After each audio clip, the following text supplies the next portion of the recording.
بسم الله الرحمن الرحیم السلام علیکم. مونږ د میوټیشن په اړه کې ټاپک راون کړی دی. مطلب تیر لیکچر کې مونږ د میوټیشن په اړه کې خبرې کړو. میوټیشن څه ته وایي؟ ما تاسو ته ویل چې خلیه ده، په خلیه کې نیوکلیس او په نیوکلیس کې کروموسوم یو د کروموسوم د ډي ان اے او د پروټین نه جوړي. د ډي ان اے په ډي ان اے کې ساډن چینج راغی، بس اچانک تبدیلی په ډي ان اے کې راغله، دغه ته مونږ وایو میوټیشن. نو میوټیشن بیا زموږ سره په دوه مین ګروپونو کې تقسیم کړل. یو ته مونږ پوینټ میوټیشن وایو، یو ته مونږ کروموسومل میوټیشن وایو. نو پوینټ میوټیشن ما تاسو ته ویلو چې لکه فرض کړه دا زموږ سره یو ډي ان اے ده، ټیک ده، او دا ډي ان اے کې مطلب دا زموږ سره مختلف نیوکلیوټاید دي، دا ډېر شي نیوکلیوټاید دي. نو دلته کې په یو نیوکلیوټاید یا دوه یا دریو کې مطلب میوټیشن راغلی، لکه فرض کړه دا نیوکلیوټاید یو څه دا شو، دا اوس هم شو دا. نو په دې سطح چې کوم میوټیشن وشي موږ پوینټ میوټیشن وایو، یو ته مایکرو میوټیشن هم ویلی شو. د مایکرو یا د پوینټ میوټیشن مطلب دا چې په یو غټ ډي ان اے کې په لږ ځای کې میوټیشن شوی دی، یا یو نیوکلیوټاید یا دوه یا درې یا څلور، ټیک ده. دیس از کالډ پوینټ میوټیشن. د دې نه علاوه بیا زموږ سره دی کروموسومل میوټیشن چې نن زموږ ټاپک دی. د کروموسومل میوټیشن ته موږ ایبریشن هم ویلی شو. کروموسومل میوټیشن یا ایبریشن دی ته وایي چې په ډي ان اے کې په کروموسوم کې په غټه سطح باندې میګا میوټیشن دی ته موږ ویلی شو. په غټه سطح باندې مطلب میوټیشن راغلی، یا میکرو میوټیشن یا میګا میوټیشن، مطلب په غټه سطح، مطلب لنډه خبره ډیر میوټیشن شوی نه. دیس از کالډ کروموسومل میوټیشن. نو کروموسومل میوټیشن بیا موږ مزید په دوه ګروپونو کې تقسیمو، کلاسیفیکیشن یې کوو. یو ته موږ وایو structural changes in chromosome، نو مطلب د کروموسوم په سټرکچر کې به چینجز راځي. او بل څه شی دی changes in number، دا اصل خبره ده اف کروموسوم. نو موږ ته اوله خبره کوو د structural changes in chromosome. دا د structural changes in chromosome مطلب دا دی، لکه لیټ سپوز دا زما یو کروموسوم دی، نو د دې کروموسوم په سټرکچر کې مطلب چینج راغی، تبدیلی راغله. دا یو نارمل کروموسوم دی چې دا نارمل کروموسوم دی، لکه فرض کړه دا ځای ته ما کټ کړ، ټیک ده. نو کروموسوم په سټرکچر کې چینج راغی که نه، او دا کومه ټوکړه چې ما ته کټ کړ دا ټوکړه ده، دا ټوکړه مطلب لاړه چېرته د بل کروموسوم ځای ونښته، یو واپس دلته راغله داسې ونښته. نو ګوره سټرکچرل چینجز یا سټرکچر چینج ان کروموسوم زموږ سره بیا په چار قسمه باندې دي. یو ته وایي ډیلیشن، یو ته وایي انورژن، یو ته وایي ټرانسلوکیشن، یو ته وایي ډوپلیکیشن. نو موږ د ډیلیشن دا خبرې ته اوله کوو. د ډیلیشن په مطلب ما تاسو پوهې کړی، لکه لیټ سپوز اوس کروموسوم په داسې شکل کې شو کوم ښه چې موږ بیا پوهېږو، لکه فرض دا اے څه شوه، دا بي شوه، دا سی، دا ډي، دا ای، ټیک ده، او دا پسې شو اف. دا زموږ یو نارمل کروموسوم دی، کلیر، صحیح سلامت کروموسوم دی. نو په ډیلیشن کې پسې چلو چې دا یو کروموسوم دی، لکه زه به تاسو ته داسې ولیکم، لکه لیټ سپوز دا زموږ کروموسوم دی. نو فرض کړه اے بي سی ډي او ای دا دې علاقې دي که نه. نو دلته کې به زه داسې چلو کوم چې فرض کړه دا اے علاقه نه ده، دا به دې زه کټ کړم، دا ټیک ده. دا کروموسوم اے حصه دې کټ شو، دا اے والا حصه دې کټ شو، دې دا حصه لاړه ختم، بس دا کروموسوم ستاسو پاتې شو. د ډیلیشن مطلب تاسو پوهېږئ که نه چې مطلب د یو زدګي نه یو شی لرې شي. په موبایل کې اکثر تاسو آپشن راځي ډیلیشن، یو شی لرې کول. نو په دې ډیلیشن کې د کروموسوم نه یوه حصه لاړه ختم، بس د هغې پته هم نه لګي، خو د دې کروموسوم نه لاړه هغه حصه. دیس از کالډ ډیلیشن. په ډیلیشن کې بیا زموږ سره دی انورژن. خالو په انورژن کې به زموږ سره داسې چل وشي، لکه فرض کړه دا زموږ کروموسوم دی، دا نارمل کروموسوم دی، اے بي سی ډي ای نارمل کروموسوم دی، د ریجن دی. نو په دې کې به داسې چل وشي دا کروموسوم به شي مات، او چې مات شي نو دغه دا ټوکړه به په دې کروموسوم کې چېرته په بل ځای کې باندې ولګي، ټیک ده. دا کروموسوم دی، د دې کروموسوم نه یو علاقه ماته شوه، ټیک ده. هغه علاقه یا هغه حصه به راځي په دې کروموسوم، په دې خپل کروموسوم پسې به واپس خلي. نو دې ته موږ انورژن وایو. لکه فرض کړه اوس دې ته وګورئ، دا اے شو، دا بي شو، ټیک ده. دا زموږ سره دا کروموسوم په داسې جوړېږي، اے بي، ټیک ده، اے بي. نو دې فرض کړه دا ډي حصه دې ماته شو، ډي سره واپس دلته پیټ شو، نو دغه ډي دلته راغی، او دا سی اخوا شو، سی دلته راغی، ټیک ده، او ای به په خپل ځای کې باندې ولګېد. اسانه خبره، دومره څه ګران نشته. دا کروموسوم دی نارمل دی، دا شو مات، چې مات شو دې نه چې کومه ټوکړه لرې شوه، فرض کړه دا ډي ټوکړه ته ما دلته تېره کړه، ټیک ده. دا ډي ټوکړه مو مطلب په دې کروموسوم کې واپس پسې ځای کې نښلي، نو دلته موږ ولګو، په بي پسې مو لګوله. د انورژن کې څه چلو شو؟ اسانه خبره ده، نارمل کروموسوم دی مات شو، هغه ټوکړه په دې کروموسوم کې چېرته په بل ځای کې فیټ شوه. دیس از کالډ انورژن. ها د دې انورژن نه بعد بیا زموږ سره ټرانسلوکیشن. په ټرانسلوکیشن کې به داسې چل وشي، لکه فرض کړه زموږ دا یو کروموسوم دی، دا ځان یو کروموسوم دی، چې دا کروموسوم نمبر 1 دی، او دا کروموسوم نمبر 2 به داسې ولیکم، لکه دا زموږ سره شو بل کروموسوم، کلیر. دې ته بزون کوم چې K L M N ٹھیک ده او دا پکې او ولیکم نو په دې کې به څه چلو شي په ټرانسلوکیشن کې چې دې کروموسوم نو به حصہ کټ شي فرض کړه دا حصہ دې کټ شو ٹھیک ده کوم حصہ دې کټ شو ای حصہ دې کټ شو او دا ای سره لا بل نان هومولوګس کروموسوم نان هومولوګس کروموسوم تاسو پیژنئ کنه چې بل کروموسوم دا هغه کروموسوم خپل حصہ نه لکه دا ځان کروموسوم دا ځان کروموسوم دې کروموسوم دا کټ شي سره لا د دې نان هومولوګس کروموسوم سره دلته اٹیچ ودلته دلته کې دا راغی ای دلته دا ای حصہ دې نه کټ شو کنه دا ای سره لا د دې بل کروموسوم په دې حصے پورې اٹیچ نه دي ته مونږ وایو ټرانسلوکیشن اسانه خبره ده په دې کې به څه چلو شي په دې کې به نارم کروموسوم دا کروموسوم نو به حصہ کټ شي هغه حصہ به زی او چرته په بل کروموسوم په دې باټی شي اول کروموسوم ته موږ سوې نان هومولوګس کروموسوم چې مطلب هغه یو شن کروموسوم دی دا ځان کروموسوم دی او دا ځان کروموسوم دی په دې بل کروموسوم په چې هغه کټ شي ټوکړه ونخلي this is called translocation خالدین علاوه زموږ سره بل دی ډوپلیکیشن په ډوپلیکیشن کې بس چلی ډوپلیکیشن کې اصل کې مطلب ډوپلیکیټ ته اشاره ده کنه نو په دې کې به څه چلی چې په دې دا زموږ سره نارمل کروموسوم دی په دې کروموسوم کې به یو حصہ بار ریپیټ کیږي یو حصہ به مطلب یو جین یا پارت اف کروموسوم به بار ریپیټ کیږي لکه څنګه لکه دې تاسو ګورئ لکه فرض کړئ دا زموږ سره A حصہ ده دا زموږ سره شوی A حصہ ٹھیک ده دا به شو B حصہ او دا پکې C حصہ شو او دا پکې D حصہ شو نو دا C حصہ نه د دوباره د ځان ریپیټ کوي C ٹھیک ده او بیا په D په سلته کې دا E دی ٹھیک ده چې E د دې C بیا ځان ریپیټ کولته C او په D په سلته کې E په سلته کې موږ F دی نو دا زموږ سره یو ځان بار ریپیټ چې ځان ریپیټ کو بار موږ کې C یاد کو دا په دې نارمل کروموسوم کې دا C دلته یو پیدا کنه A B C D E F خو دلته چې مطلب دی کې کوم میوټیشن نه راځي کروموسوم میوټیشن لکه پرس کا دی سی سی په کې بار ځان ریپیټ کو نو ګوره A B C C په کې پر راغی بیا D بیا پسې C دی ٹھیک ده C پسې بیا E دی نو E پسې بیا C لګیدل دی C پسې بیا F دی نو دی C په کې ځان بار ریپیټ کو مطلب دی C علاقه نو this is called duplication ها جناب the structure changes of chromosome نه علاوه موږ changes in number of chromosome لکه پرس کا زموږ د انسانانو خبرو کو زموږ په خلیو کې مطلب د کروموسوم تعداد نارمل څه دی ټیک ټاک نارمل تعداد پکې دی 46 نو دلته کې بیا چینج د نمبر اف کروموسوم زموږ سره مزید په دوه قسمه باندې دی یو ته وایي انفلایډي او یو ته وایي یوفلایډي فینفلایډي په یوفلایډي باندې لږ ځان پوه کوو انفلایډي څه ته وایي انفلایډي دې ته وایي لکه فرض کړه دا زموږ څه خلیه ده په دې خلیو کې کروموسوم تعداد نارمل چې کوم هغه 46 دی خو لیټ سپوز فرض کړه زموږ دا یو خلیه ده د کروموسوم تعداد 46 دی ټیک ده په انفلایډي ته خبر کوم نو دلته کې به دې خلیې سره سنگل کروموسوم یو کروموسوم یا به اوسه اډ کېږي د جمع مطلب او یا به دې کمیږي ټیک ده اوس که فرض کړه یو سنگل کروموسوم اوس جمع کوو نو د 46 به ځای به څه شي 47 به شي او که فرض کړه یو سنگل کروموسوم اوس بل اډ شو نو دوه ته راړه نو 48 به شي خو که بل فرض کړه د دې 46 کروموسوم نه اوس یو کروموسوم کم شي نو 45 به شي کم منفي مطلب ډیلیټ شي او بل که فرض کړه دوه ته درې شي نو 44 دلته موږ خبره کوو د سنگل کروموسوم د ایډیشن یا د مطلب ډیلیشن یا یو کروموسوم د دسه اډ شو یو یا دوه یا درې چې یو سه اډ شو نو 47 نمبر به شي که دوه سه اډ شو نو 48 به شي او که درې سه اډ شو نو 49 به شي دا ولي کېږي د باندې مکه خیر خبره کوم لکه ولي د یو خلیه سره دوه کروموسوم یا یو کروموسوم یا درې کروموسوم سره اډ کیږي او یا تی ولي منفي کیږي ټیک ده دې باندې ان شاء الله خبر کوم د دې لږ دا کروموسوم پرس کې یو تل در شنو 45 دوه تل در شنو 46 او درې پرس کې در شنو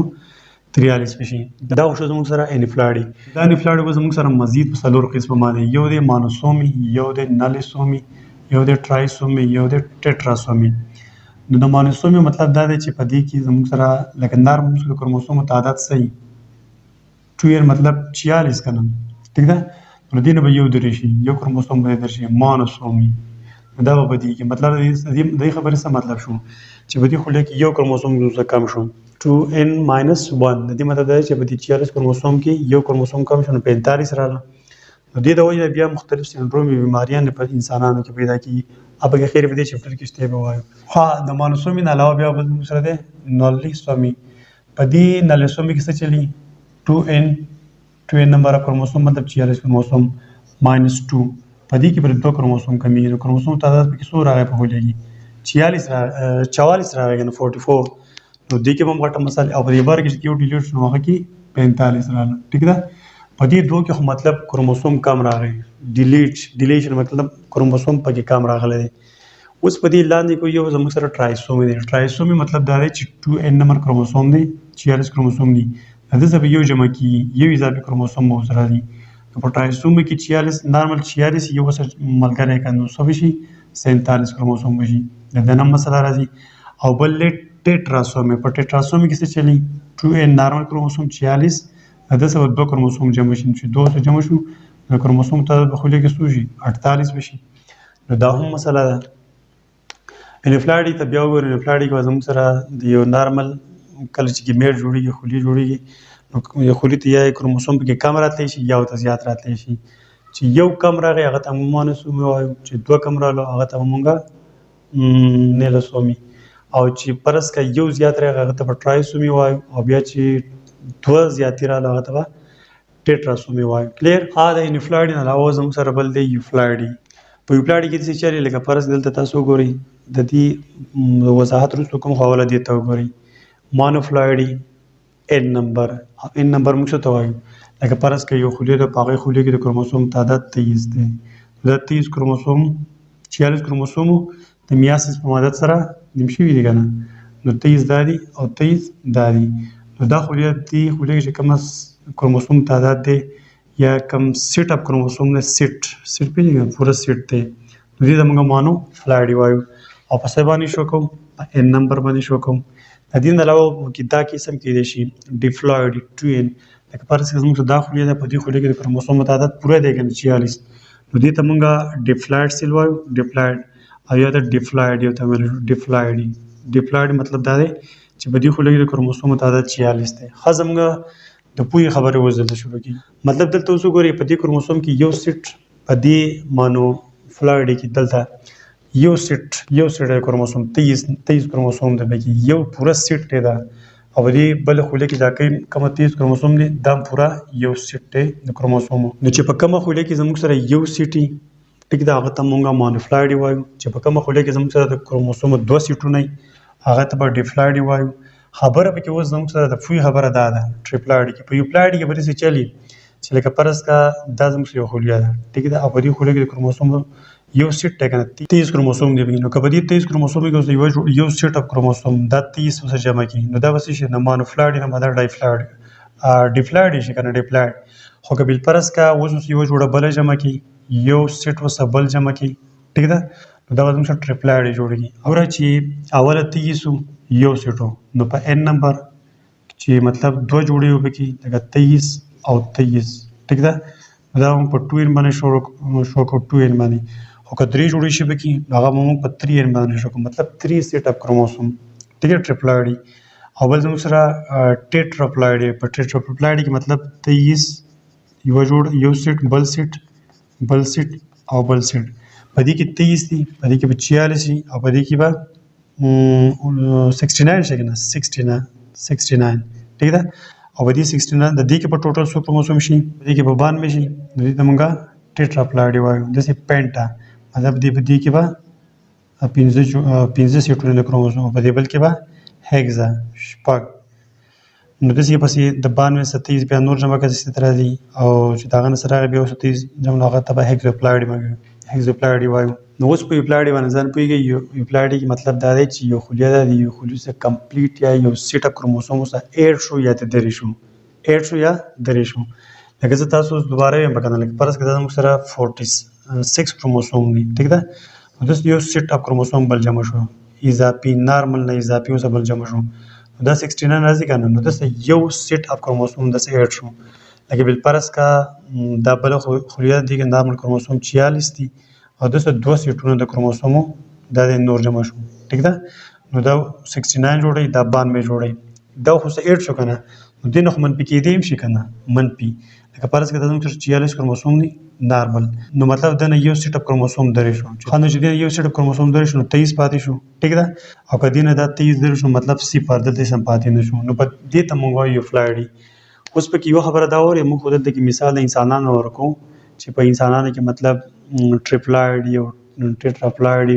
دا نارمل خو په انسانانو کې نارمل مونوفلاید هاف نمبر کروموسوم او ډیپلاید مطلب ډبل نمبر کروموسوم 46 دا خو نارمل نمبر او خبره د دې لاند دا د ټریپلاید ټیټراپلاید پنټاپلاید او ایزاپلاید دي ته موږ فولیپلاید ویل شو بشریګه د دې تین نه پخکا دي ته موږ سوای فولیپلاید نو دا یا ساده فولیپلاید زموږ سره په مطلب په انیملز کې دا نه په انیملز کې دا قصه نه او که پرس کا په انیمل کې دایم نو د انیملز هغه ژوندیم نشي پاتې کېدی دغه انیمل دغه ځناور عمرې خو دا قصه نه د یوفلاید یا د فولیپلاید دا قصه دا به زیاتر په چا کې دا به زیاتر په پلانټس کې نو د دې د وجې نه بوټو ته فایده ملاویدلی شي مطلب څه نوي خبرې پکې راتلی شي بوټو کې نو یوفلاید ته دوباره وګورو یوفلاید زموږ سره یو داسې کنډیشن دی چې په دې کې به د یو خلیې سره سیټ اپ کروموسوم زموږ اوس دا خلیه ده 30 نمبر یو سیټ کروموسوم کې پراته دي چې داس یو سیټ بل ملاو شي نو 46 وشي یو سیټ سره بل ملاو شو لکه یو دا یو سره بل نو 46 یو سره بل نو 69 یو سره بل نو 92 داسې پسې مخکې ځه نو مطلب د 3 نه پاخو چې دا کومه دي نو مطلب د ټریپلاید او ټیټرا او پنټ او دا د دې دونه پاخو ډیپلاید نه خو دې موږ پولیپلاید وایو پولیپلاید مطلب په زناورو کې نه نو دا زموږ سره د میوټیشن کې د کروموسومل میوټیشن په اړه کې خبره شو کروموسومل میوټیشن موږ اپریشن مېل شو کروموسومل میوټیشن موږ سره په دوه قسمه باندې یو سټرکچرل چینج ان کروموسوم او یو د چینجز ان نمبر کروموسوم سټرکچرل چینج ان کروموسوم مطلب دا چې کروموسوم په سټرکچر کې څه مسله راغله ټیک ده دغه موږ کروموسومل میوټیشن ویل شو او چینج ان نمبر مطلب چې کروموسوم په تعداد کې کمی زیاته راغله نو سټرکچر بیا د څلور قسمه باندې ریډیلیشن مطلب چې کروموسوم دی هغه نیوي سکټ او لاړ مطلب ختم بین انورژن په انورژن کې مطلب دا دی چې دغه حصہ د کټ شو د کروموسوم په بل ځای باندې ولګیدا ترانسلوکیشن کې دا چې کروموسوم دغه نیوي سکټ شو هغه لاړ د بل کروموسوم سره اٹیچ شو بل بګی د ترانسلوکیشن مطلب دا چې کروموسوم نیوي سکټ شو هغه حصہ لاړ د بل کروموسوم نه هولګوس کروموسوم پورې اٹیچ شو او ډوپلیکیشن مطلب دا چې په دې کروموسوم کې به یو حصہ بار ځان ریپیټ کوي ټیک ده بیا به کېدل کې چینج ان نمبر کروموسوم بیا زموږ سره په دوه قسمه باندې یو د انفلاید یو د یوفلاید انفلاید دي ته چې یو خلیه د خلیه سره کروموسوم زیاتی وسره راغی یا دې کم شو یا د یو کروموسوم زیاتی راغی یا دې کم شو یا دوه یا درې کروموسوم نو دغه بیا زموږ سره په څلور قسمه باندې عموما کې دي چې مونوسوم دي ته چې ډیپلاید نمبر کروموسوم 46 لاغې کروموسوم درې شو 45 کروموسوم په پاتې کېږي دي ته موږ مونوسوم وایو اول د نالسومي مطلب 40 کروموسوم په انسانانو په کې کې دوه کروموسوم 44 په پیدا کیږي نو 44 کروموسوم په پاتې کیږي او ټرایسومي دي چې مطلب 46 کروموسوم یو کروموسوم سره اضافي راغلی نو 47 پشي او ټیټراسومي دي چې مطلب 46 کروموسوم دي دوه کروموسوم سره اضافي راغلي نو 48 د دې په اړه کې بیماری نشته هغه وایي د دې علاوه یوفلاید دي ته وایي چې یو خلیه د خلیه کې مطلب چې کوم سیټ اپ کروموسوم دی مطلب 30 کروموسوم یو سیټ جوړیږي نو د دې کروموسوم سره یو سیټ ټیک ده او دراتلو اضافي جمع کېده یا تدری کېده نو دغه ته موږ وایو یوفلاید نو دلته کې یو مونوفلاید دی مطلب ان نمبر کروموسوم دی مطلب یو خلیه د پاغي کروموسوم تعداد 23 یو سیټ کروموسوم پکې پراته دي ډیپلاید دي ته چې مطلب یو خلیه د پاغه کې دو سیټ اپ کروموسوم دي 46 کروموسوم په کې راشي 46 ټیک ده د دې نه اخوا ټریپلاید مطلب دا چې په دې کې 3 سیټونه د کروموسوم پراته دي نو چې 3 پکې دي نو دا اوس اب نارمل خبر راځي 3 سیټونه نو هغه کې به 69 کروموسوم چې سالوري نو مطلب 92 چې 15 جوړي سیټ 5n ټیک ده n 23 2n 46 3n 69 4n 92 او 5n مطلب 30 نور جمع کړي د 6n سره د دې چې کوم پیګر راغلی هغه د جمع کې ناغه به راځي نو ما تاسو دام ویل چې دې تمګه فولیپلاید وایي فولیپلاید دا کیس په زناورو کې نه په زناورو کې د زناور سروایو کې دي نشي خامخا بمري او دا قصه زیاتر په پلانټس کې نو زه امید کوم تاسو په دې ټاپک پوه شئ بیا به خیر ملاقات کیږي ثانک یو الله حافظ